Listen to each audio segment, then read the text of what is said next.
During its G20 presidency, India was able to focus its attention on the most important concerns confronting humanity, according to External Affairs Minister Dr. S. Jaishankar. Watch this report to get more insights on what he said. A very different India than what it was in 2014. Our effort is really to use the G20 to make the world ready for India and India ready for the world. One would be really to highlight the importance of getting the G20 right, because the value of the G20 in today's international relations is really huge.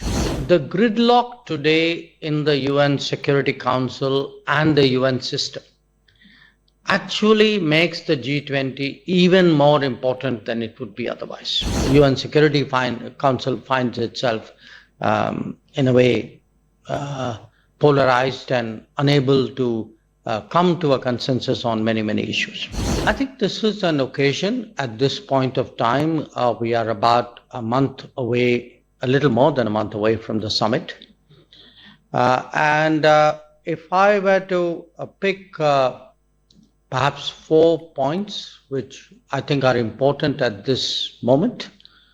One would be really to highlight the importance of getting the G20 right, because the value of the G20 in today's international relations is really huge. I mean, it is all said and done the premier international gathering, and what we need to do is to ensure that it focuses on the right issues, and most important, after all the debates and discussions, that it comes up with an actionable consensus. So I would say that to me right now is the primary thought when I look at the G20.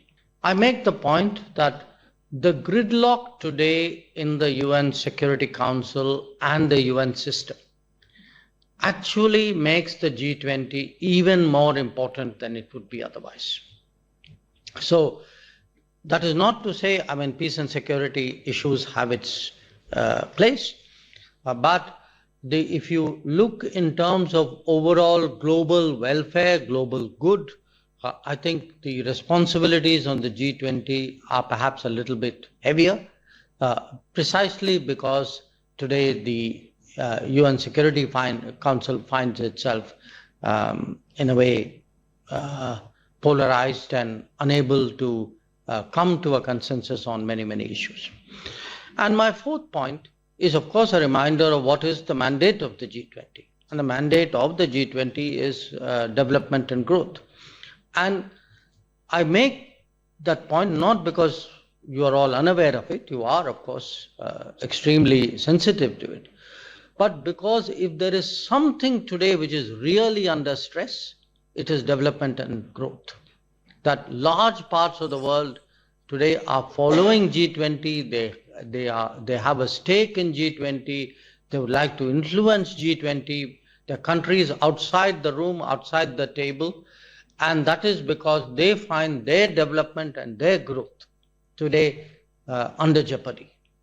And they would like G20 to do something about this. We actually went through this exercise of what was called Voice of Global South, where 125 countries participated in deliberations in the month of January. So many of the sentiments that I expressed to you, the assessments that I share, the concerns that I convey, these are not just our own. These are the distilled essence of what 125 countries today, at least 125 feel about the state of the world.